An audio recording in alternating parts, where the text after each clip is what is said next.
Hello and welcome to the Chop Shop. My name is Dion Tucker. Thank you for tuning in to the first episode of the Black Trombone Chronicles. My first guest is Mr. Chris Crenshaw from the Jazz at Lincoln Center Orchestra.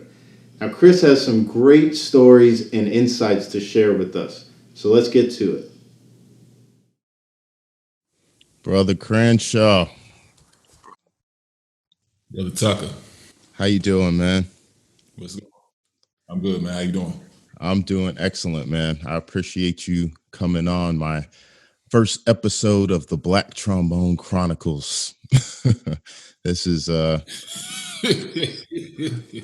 something I'm really glad I was able to. Yeah, good trouble.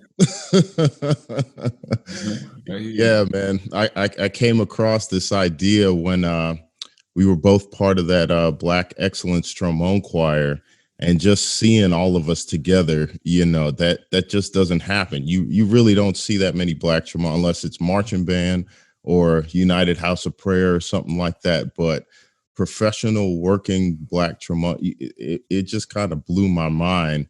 And it made me start thinking about all the stories that we must have collectively. So I said, we got to put some of these down in one place. So, man, thank you for coming on and sharing some of your stories with us. I appreciate that. Thanks for having me, brother. I can't wait. Yeah, man. Yeah.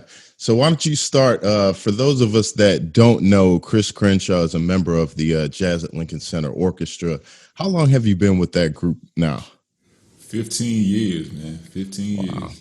Wow, 15 years. And it's interesting because I think every band has a person in the band that's kind of the unsung hero. Everybody in that band is recognized, but a lot of people don't know what a crucial role Chris plays in that group. From tempos to hearing what's going on with certain chords, Chris is right at the top of that group for that. So that's something important to know that people might not know if you're not inside the group. So could you take me back to when you first started playing trombone? Tell people a little bit about where you were raised, how old were you when you started playing, and just kind of what sparked your interest? Well, horns has always been an interest of mine just from growing up. I'm raised in Thompson, Georgia. Born in Augusta, Georgia, which is 30. Thompson is 30 miles west of Augusta. So horns have always been a part of my upbringing, so to speak. I heard of bands and whatnot. So it was something that just came natural to me. It was something I was just attracted to. And my dad actually, still to this day, he has a gospel group called the Echoes of Joy. And he would always play tapes and albums sometimes, and just because he's the lead singer in most cases, so he would always have to be checking out the stuff. And then every now and again I would hear something that would intrigue me. And I started playing piano when I was 3, and just by ear, just hearing things, and just by ear, and it just was a natural little thing that I had. So he just kept getting me keyboards, and eventually I didn't know he was grooming me to be a part of his group, but I was attracted to the horn, like the brass that would be going on in the quartet groups that he was listening to from time to time. And so I would always hear and pick up on those, and I guess he noticed it one day. And around the age of around 12, like after I started playing trombone, which was at 11 years old in 6th grade, he asked me to be a part of the group, and just to further my craft, so to speak. And so that was a big help. And going back to 6th grade, when I picked up trombone, it was just like a natural thing, just being able to hear things and play by ear. And I got my instrument late, a month after school started. It was 2 weeks. There was a 2-week period of learning and theory and this type of thing before we started playing. And then when Cat started playing, I got my horn late, and I still have it in my closet to this day. But I picked up on things pretty easily, and then just had a good relationship with the trombone since then. Yeah, was your band director, was he African American or not? Man, I didn't have an African American music teacher until Juilliard, really. Wow. The only time that I had a music teacher was a substitute, and his name was Mr. Isom. And he came like once or twice a year, like around fourth grade. That was the only time I really had a music teacher that was African American during K through 12. You know, everything else, like Juilliard, was Wycliffe Gordon and Victor Goins were my only two. Wow. That's interesting. I always wonder what kind of role that plays in us, because I think my first African American teacher was when I got to high school, and it was my wind ensemble instructor, and he was kind of the person that was really running the program. Really, his name was Dr. Roby George, and he was just such a great conductor, and just the respect that he had from everybody. I think that played an influence on all of us. You know, my high school was pretty diverse, so I went to high school with quite a few cats, like Mike Rodriguez, the Strickland brother. You know, it was a diverse group, but Dr. George was definitely somebody that we all kind of looked up to. So I always wondered that, you know, what role that plays for us as we're growing up. But it sounds like what your father was doing was kind of a really big influence on you wanting to pursue music. My father and my mother from just everywhere. Pretty much a lot of people in my family were influences, whether it was just them playing music on Sunday mornings or afternoons, or having family reunions and cookouts, and music was like permeating things. Like I have a cousin that we call our auntie Janelle. Every time I go over her house, she would always be playing the blues. You know, it was always the down home blues from the 70s and the 80s, man. It would always be going on. And you know, you couldn't get her to turn it off. You know, so it was just something that just kind of stuck. But yeah, definitely my father, he has brothers that they sang when they were younger, and I guess dad just kept on, you know, doing his thing as he got older. And a few relatives on his side of the family, some pretty good singers. And on my mom's side of the family, you mentioned United House of Prayer. I got 3 cousins that are part of that. And as a fact, the next town over in our county, which is Dion, Georgia, they have a United House of Prayer church out there. And so that's when they came up.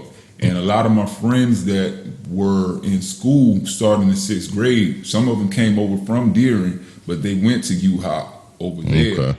And they came over here to Thompson. And, you know, we just kind of integrated like that. Back then, I really didn't appreciate it like that. But when I heard my cousin John, my cousin Ricky, and my cousin Tracy, and my cousin Jeffrey, all that playing together, and I was just kind of like with them at one time. It's like, oh, okay, this is something different. And they weren't reading, and they weren't reading music at all. You know, all of it just came by ear, and it was taught to us like that, which is kind of the way that we did things in the Echoes of Joy. The group that another group that my cousin Stanton Kendrick, who plays tenor saxophone. Yep, I know Stanton. Yeah. We had a group called the Mama's Boys, and we kind of did talk the same way. You know, everything's just by ear. Like, look, you play this part, you play that part, you play this part. Didn't know I was arranging at that time, but it was informal. You know, it was informal training. You know, you did things formally, you did things informally too. So, yeah, it's such a big part of our tradition that we kind of get lost, you know, is the oral tradition. Everything, you know, that we come from is usually handed down orally or some kind of way like that. But, you know, with schools and all of these, there's a lot of different ways to learn. And sometimes that oral tradition gets lost in the, you know, technical way of learning that we've come to learn music. You know, music is an oral tradition, just like it's a language, right. You know. So when you were in school, some of your peers, you were saying, were also into trombone too. So was your band director, did he play favorites, or was most of your peers African American trombonists, or were there other races in your trombone section when you were coming up? Predominantly in the trombone section, it was mostly African Americans, but you had a few Caucasians in there, but they fit in just fine. I mean, we really didn't see at that time. We really didn't see color. It was just based on whether you could play or not. And most everybody in there either could play or that they couldn't. They just fell right in at some point, and we just had faith that they were gonna be able to do their thing at some point. But we really didn't see race. We just wanted to play. We wanted to play something, And, once we learned how, what to do and how to do, and that was with everybody in the band. We had such a large band. Even in middle school, it was like a cult following at some point, because we had gotten to the point where, especially during football season, we have games on the weekends, and like after every game, and we were not like a course, we were not like show style band. We weren't marching yet, but we weren't like a show style band, like a Jackson State or a FAM or a Southern University type of deal. We had bands like that around us, and I think that kind of influenced the ways like, hey, we want to do stuff like that, but we had to do it in our own core style setting. Yeah. So at the end of the game, like the school, Thompson Middle School was right across from the Brickyard. That was an old high school. It was right across from the Brickyard where we played football, and we would march over. We played in the stands, and luckily our band director gave us a little bit of leeway. Dr. McCutcheon, who's now at the University of South Florida right now, but he gave us a little bit of leeway after the game. So after the game, we would march across the street back to the band room, and we'd be playing stuff that we heard on the radio sometimes, man, just playing all that stuff, and everybody just follow us around, and it was just a great time, man. And it's amazing that the influences of the little things like that from when we start. It's special because everybody's story is so unique. Everybody has such a different upbringing that's part of your tradition coming from where you're from. If you were somewhere, I was in Miami, so when I was growing up, it was like Latin groups. My first band I was in was called the Latin Swing Boys. Okay. So it was just a totally different environment, but for the same thing, it was about the love of the music. I didn't care what it was. I wanted to play some trombone. There you go. That's what it's about.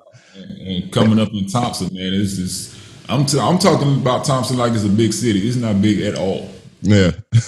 So how I got from there to where I am now, I still can't explain it. There's only God.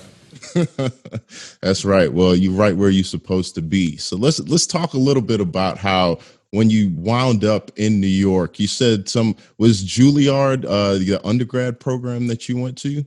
It was actually a master's program that I went to.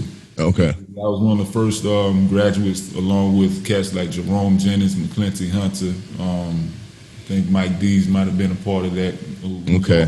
From Augusta, Georgia. Mike Dees, man.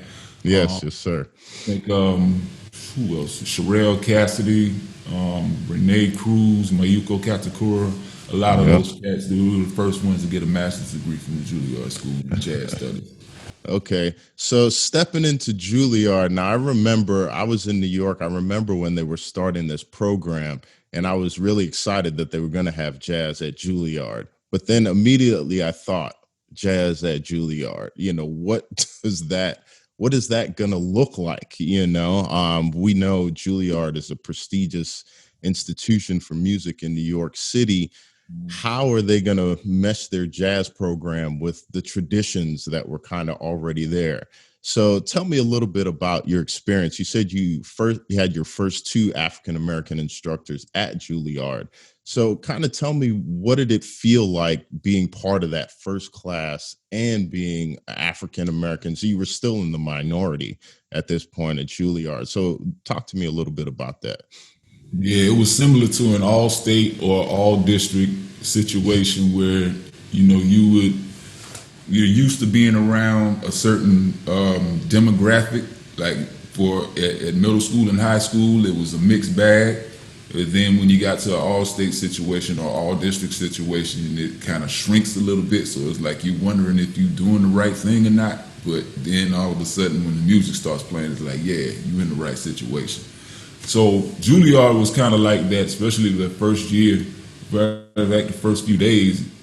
I really didn't see anybody that was, from around, my area, or some people that were, kind of in my circle.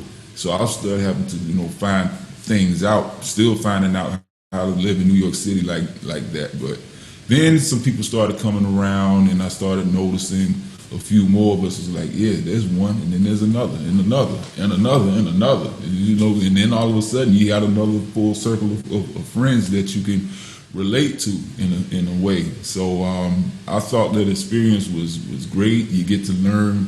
You had to learn from some of the best people that do your job for a living, and that was a real bonus. Just learning from people like Hank Jones and Rodney Jones and Jimmy Heath, God bless his soul, Benny Golson, Rennie Rossley, Mark Turner. The list goes on. Whoever you can think of at the time who was at the top of their game, that's who was there. And learning a lot from Professor Goins and Professor Gordon. I knew Wycliffe since I was 14 years old when I got pulled out of class by an African American principal, Miss Nettie Robertson.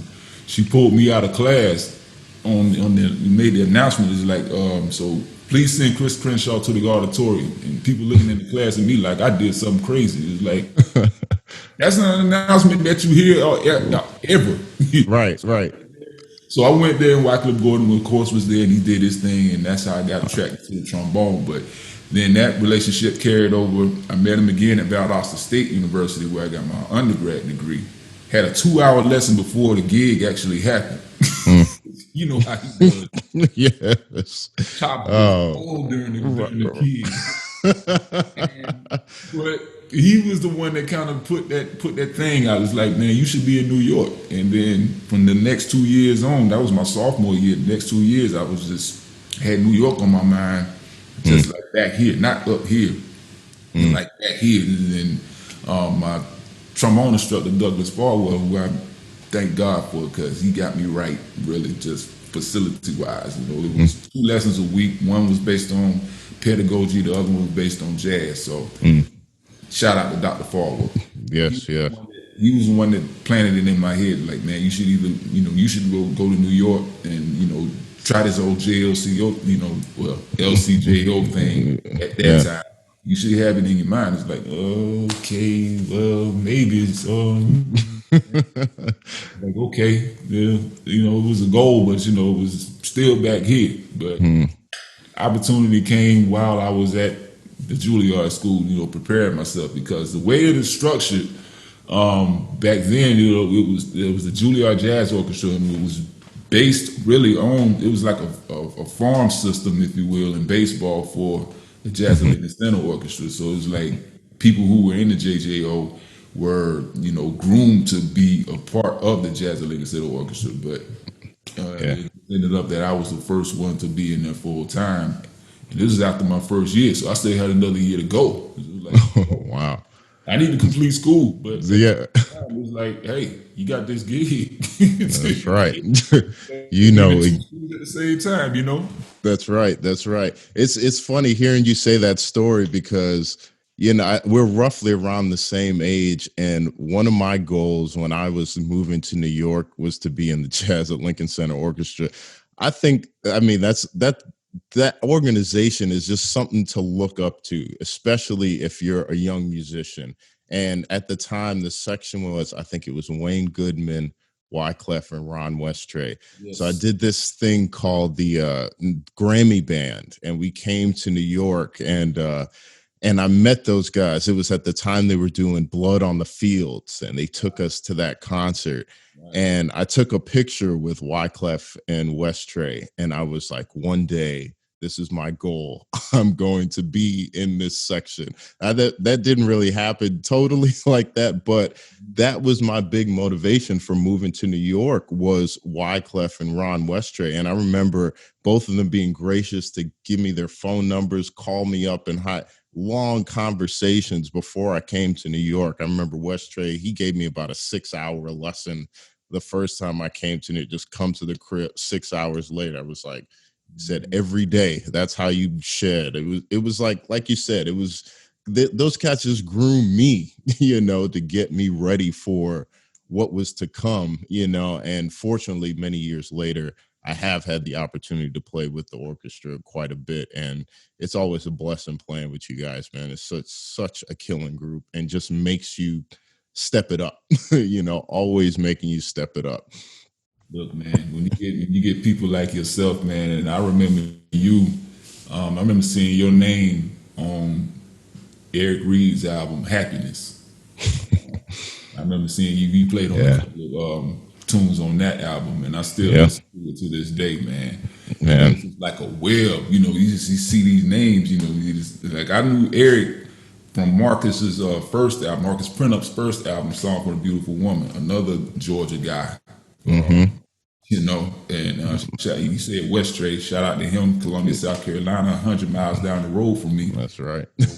but I remember seeing your name on there, and it's like, he's a good trombone player. And then you got Wyclef Gordon on the album, he's a good one. And then you got Warm Daddy Anderson who was on there, and Wayne Escoffrey and Eric Reed. So you just start to build this web, and he got this web of people. And Walter Blandon was on Marcus's album. It was like, it's something different, but I like it. So you get attracted, like he's on this one, and he's on this one, he's on this one. Who was he checking out? Well, he was checking out Lee Morgan. Who's Lee Morgan? Let me get this. Okay, so let me get some Lee Morgan. Let's get some Clifford Brown. Let me get some Fats Navarro. And then it just becomes a web on top of a web on top of a web. It's got all these cats that you got to check out, and then all of a sudden you're learning language. You're learning different ways of getting from point A to point B. And then you're making that, and it's just like a whole big pot of gumbo. That's right. I miss gumbo. I want some. Oh, man, you had to say it, man. As I'm coming off this cleanse I just did and haven't barely had any real food in 10 days, but some gumbo would be nice. Down, man. You ain't lying, man. I'm so ready for this to be over. I'm ready, but we've been learning a lot. We gonna get to that in a little bit. So as you started to work your way onto the professional music scene in New York, I know myself as a young African-American trombonist, there was a lot of situations that I was the only one of the only African-Americans in the whole band. And a lot of times we learned, like when you were talking about it, as Black people, we learn how to adapt to all of these different situations. We can be in a room full of Black people, be one way, room full of white people, we're just chameleons like that. We adapt to what we have to. But in professional settings, when you're called in to do a job and you go in and you walk in and everybody or most of the people do not look like you and sometimes may not function like you, how did that kind of groom you to where you are now? Because it's an interesting way that we have to operate, in these different settings. Yeah, I can recall one time where this is while I was at Valdosta State. You made me think about it, man. It was a situation where I was offered a gig by my teacher, and when I got there, it turned out to be one of those.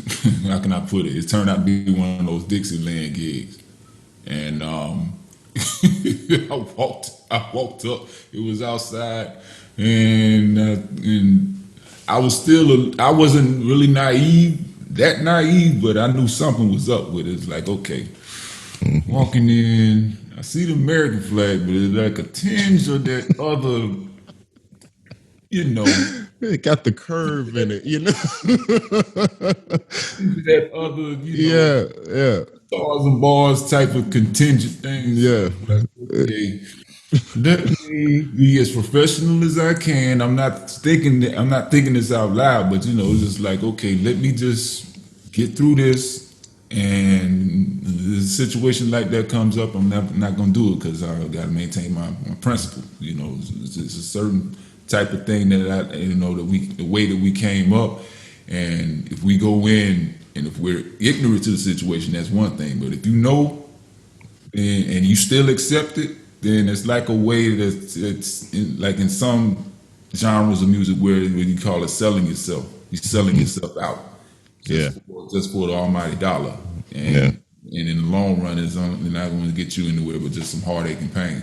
So I got through that situation. I played the gig, made it as professional as I could, tried to have a good time with it. And the people weren't too, they weren't too, they were welcoming, they were welcoming to me. They accepted me and said, it was all about the play, like we mentioned earlier, whether you could play or not. So you played the gig, it was cool, and then, I left, and then I thought, it was like, man, I'm gonna try to never ever get myself in a situation like that again, because it could be like one situation where I remember in high school when we were going to Troy, Alabama, and we were playing at Troy State. This is a symphonic type of deal, symphonic band, and I remember stopping. We remember stopping at a McDonald's one time, and the whole, all of us got out, and we were mostly with our friends. And then when we walked into it, it was like that scene on Life when Ray Gibson and Claude Banks walk into that establishment for white only pies. Yep. You can hear a pin drop. It's like the movie. Like the music stops. The eyeball. The eyeballs just came like directly on you. And like it's one thing we in a different country. Like you're in. Yep. I remember I was in where is it? Austria in Ager and actually Hungary, Hungary. And I'm walking out all around in the town, man. And I'm like, of course, I'm the only one there. And they're looking at me. I'm already tall and right. Other thing, but so it was like, okay, I get that, but the other, back in 98 when this was happening, when in that establishment, I was like, oh, Ray, let's get out of here. I ain't that hungry. Let's find another pocket, man. Yeah, it's funny how we wind up in those situations in modern times. It's sometimes I think everybody, it would be great if we could all take a field trip to just kind of really experience what the world is like, because people don't believe that is still going on. It's still prevalent. There's places that I go that, say I'm with a kind of, I'll travel with Harry Connick or something like that, and we'll be in some places in Missouri and stuff like that I just know as soon as I roll into this town, I'm not leaving my hotel room. And for me to feel that way in modern times, it's just like, it's crazy, but I'm still not leaving my hotel room. I got everything I need. I got my water. I'm good. I'm telling you, man, there's one situation, and I couldn't believe it because this is in New York, and like right up the street, like on 75th, where the Duane Reade used to be. Duane Reade, and actually, I have a picture of something that I posted on Instagram. And there was an incident where I was going up to get some stuff because we were getting ready to go on tour. And I went up and I was looking for things. I was just looking around, and I guess the clerk or cashier came up to me and was like, "You need anything?" Customary, of course, come up and see the check and see if they need it. And I said, "Yeah, sure." I mean, no, I'm good. I'm just looking. Thank you. And she came back a second time. Now, okay, she come back the second time. It's like, okay. Have your antenna up, but at the same time, just be cordial. Right. Coming up, saying that same question, and I said the same answer. Like, no, I'm just fine, thank you. And Then she came up a third time. Now, this is in January. It's 40-something degrees outside. So I'm trying, I got my scrub gear on, basically. I got some sweatpants, a coat, a scully, a scarf, and speakers, right? So I'm just trying to be like an in and out situation. But she came up to me a third time, asked the same question.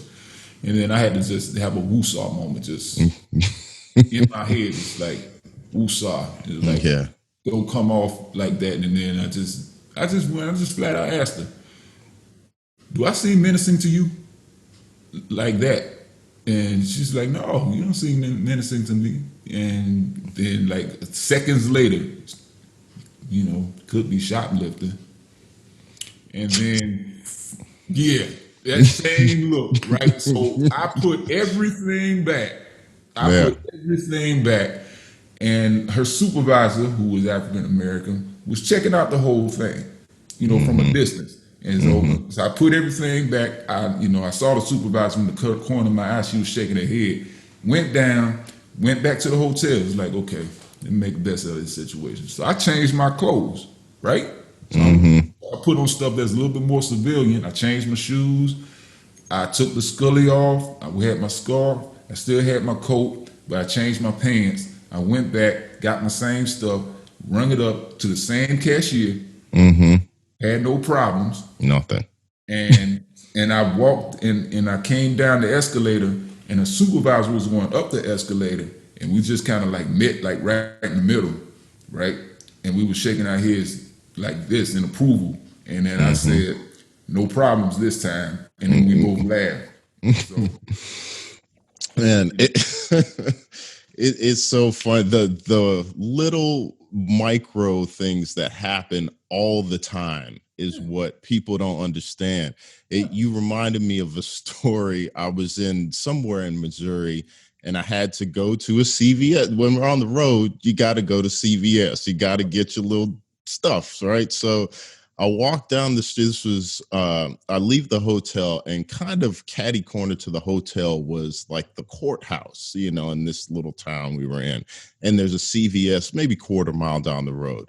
Walk down the road, get my stuff. As I'm walking back, I'm walking on the same side of the street as the courthouse. Right. So I'm walking kind of up, and this woman walks out of the courthouse. Obviously, she worked there. She had on a jacket. She had on a little badge or something like that. And she's coming walking towards me, and she's a big smile on her face. And she goes, oh, I said, good morning to her. She goes, good morning. Don't be late. And I was, and it stopped me dead in my tracks. And it was the same woosah moment. It was like, okay, how do I take this? So I turned around to her and I said, don't be late for what? And I think at that point, she realized I wasn't going to the courthouse. So to finagle her way out of it, she goes, oh, don't be late for walking, and just kept on walking away. Ooh. And I was like, and it literally happened just like 10, 15 seconds of our lives, the little thing. But these are, no matter what we are, it doesn't matter if I'm a prestigious musician in town or whatever. None of that matters. I'm still a black man in CVS that could potentially be shoplifting or something like that, Man, I had another, you reminded me of another, man. It's like we shrink. It's like you my shrink and then I'm your shrink. Right. We need this. This is therapy. Rockford, Illinois, man, like the gang capital of the U.S. We were there on the road, right? It's 11:55. We were scheduled to leave at 12, but you know how we do. Most of the time, we don't leave late anyway. But I am thinking that, taking a chance, thinking, okay, we're going to get it right this time. But, right. So, hotel was like right here, and literally there was a gas station like right across the street. So, Rockford, Illinois, cold, okay? So I had a hoodie, basically had a hoodie, a jacket with a hoodie on it, big coat with a hoodie on it, and again the sweatpants and the the sneakers, right? So I get out, I run across the street, right, Then all of a sudden, I see these 3 cars, like pull up, like at the gas station, just like right there. And I'm walking in, right? And then I'm picking out something, trying to find something to drink, right? And then they come in and they go straight to me. I'm 6'6", 170-some odd pound black man, right? They come up to me, ask me for my ID. So I calmly pull it out because I know they're not looking for me. I'm not from Illinois. I got cousins and family in Illinois, but I pull out my Georgia license and okay, here you go. So I calmly did it. Right. Gave it to them. They gave it right back to me. It's like, okay, you're not the person that we're looking for. Yeah, I just put I didn't even want to drink anymore. I just like it just changed our whole way of being, man, just like that. But that's how we have to morph.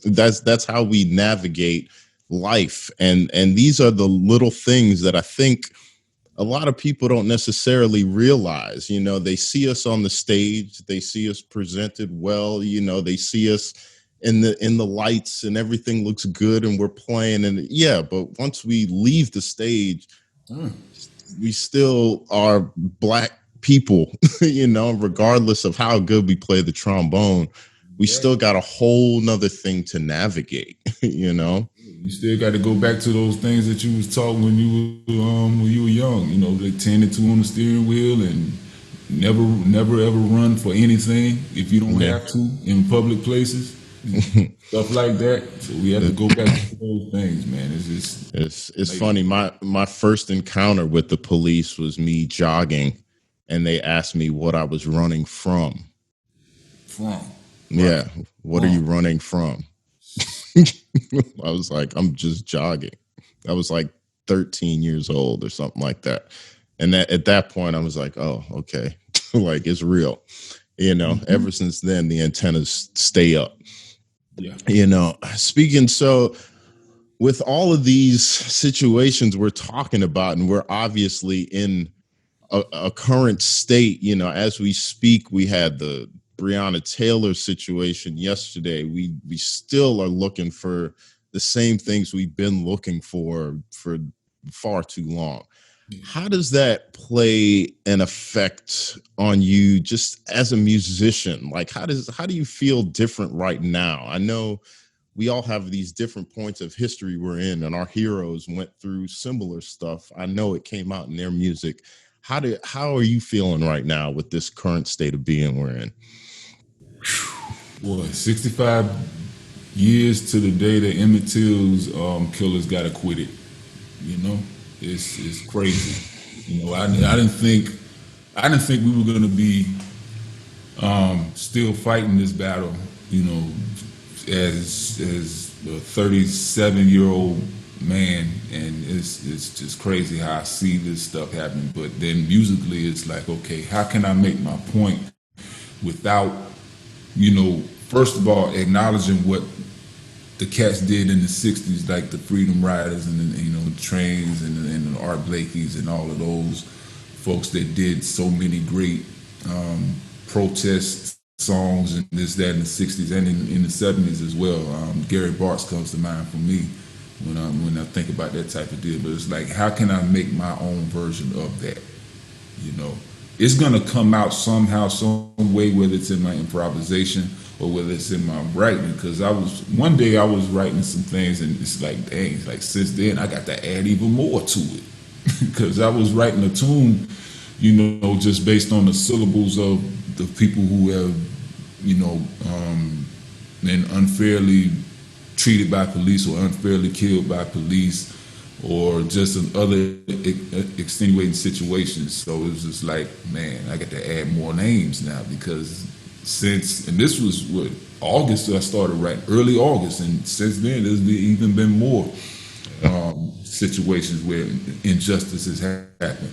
So it's a shame that we have to, keep doing that, but at the same time, we still have to make our point that we care for our brothers and sisters who have gone on, and we're still thinking about them, and we're still trying to fight that battle for them, because You know, somebody could be, you know, fighting a battle for us, you know, or some people who, you know, choose to care or choose not to care. You know, they have that right, but at the same, you know, I can think of many instances. My daughter actually got me into protesting because we had a protest down here in Thompson, and they had a protest about a week earlier in Augusta, and my wife, my daughter, and a couple of her cousins, they went to that one while I stayed home and had some work to finish. But then they organized her and Gabriel Rivers. They organized a protest along with a reverend who's here in Thompson, Reverend Favors, and we organized the protest here. And you know, I was so glad to be a part of that protest, just to because man, there's so much going on here, and just in our little town, we feel the same way as somebody does in D.C. or Miami or Philly or any other place, in Louisville, Kentucky. So you know, the love is out there for those who have passed on and who've been unfairly treated, and you know, my heart goes out to them. Yeah. Yeah, it's interesting because, you know, I do photography as well. So I've been out on the front lines of some of these protests, and it's a different feeling when you come together with a lot of like-minded people of different cultures. You know, it's refreshing to know that we're not alone. It's refreshing to know that the majority of people want the right thing. The majority of people do.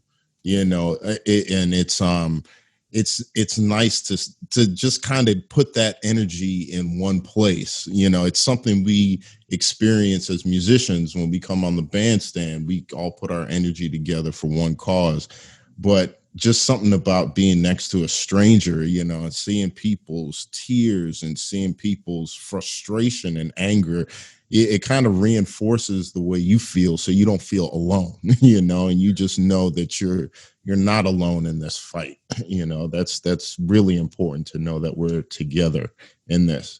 Yes. So let me ask you one more question before I let you go.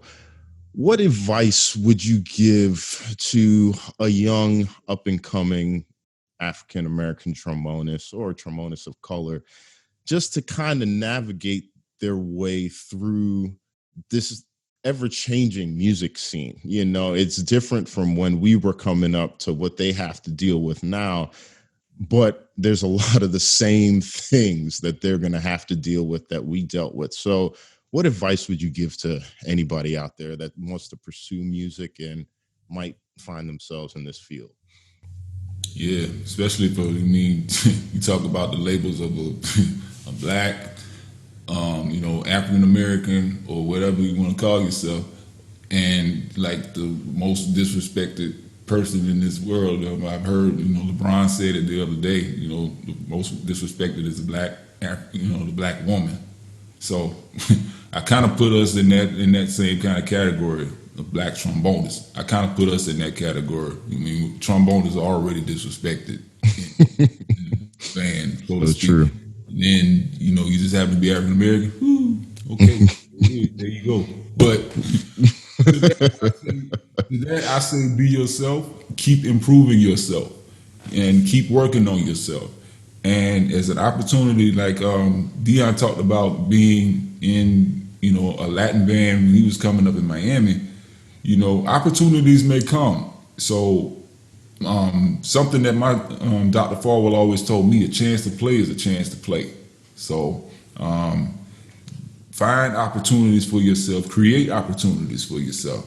And if you have a chance to play in something other than the field that you're in, you might want to invest in it to keep those windows open. Not necessarily for monetary reasons, and just for development of your own self. You know, you may have to go into a situation where you may have to play some ska music or some house music or some symphonic music or some country music or anything like that. You always open up your windows, because you might find something inside that could open up other possibilities. Dante Winslow comes to mind, trumpet player out of Baltimore. he comes to mind because I've seen him not only in jazz, I've seen him in hip hop situations. I've seen him write string arrangements for gospel groups, and you know, he seems to be doing just well. He, his wife, and his two sons, you know, they killing it out there. But always work on yourself, improve yourself, respect your elders. You know, the ones that came on, respect the people who are you're going to be your contemporaries right now. That's something that I really pride myself on. You know, there's a lot of people that paved the way for us: Tricky Sam Mann, Kid Ory, Jack Teagarden, J.J. Curtis, Fuller Slide Hampton. Some of them are still alive, and if you can find a way to reach out to some of those cats, reach out to them. I remember one day Hank Jones was teaching us, man. He's 95 years old, and you lose people. You don't know when they're gonna go and why they're gonna go. Ellis Marcellus comes to mind. Jimmy Heath comes to mind. So many others, but you never know. McCoy Tyner. Like, you never know when the last time you're gonna, see them or just be in their presence or just, have that aura around you. So always respect your elders. Be true to yourself. Chance to play is a chance to play, and just keep working on that technique and everything, and your opportunity is gonna come. Benny Golson always said, "You're nothing without an opportunity." So always work on yourself. Keep those windows open and keep those doors open. You never know what's gonna come your way. Man, that is the greatest advice, Chris. You're 100. I can vouch. Everything that you said is so true. We should definitely keep our elders and the people that paved the way for us, at the forefront of what we do, because we wouldn't be here without them. And man, with that, man, I thank you so much for joining the Chop Shop for our first episode of the Black Trombone Chronicles. We'll be back with many other great musicians. Thank you so much, Brother Crenshaw. And man, I can't wait to see you in real life again and play some music. Yes, sir. For real, man. It's hurting. I can't wait, man. Likewise. All right, man. You be well, and we'll be in touch. Take care of that beautiful family there, brother. Frakes, appreciate it. You too, bro. Man, thank you so much for doing this. I appreciate you. Yes, sir. Yes, sir. Well. All right. Take care now. All right. Take care. I want to send a big thank you to Mr. Chris Crenshaw for being my first guest on the Black Trombone Chronicles. If you want to find out more information about Chris, you can check out his social media handles that I've left in the description. I'd like to thank all of you for watching, and if you haven't done so yet, go ahead and subscribe to the channel. Please feel free to share and comment on these videos. I'm looking forward to bringing you many more in this series. So I'll see you next time at the Chop Shop.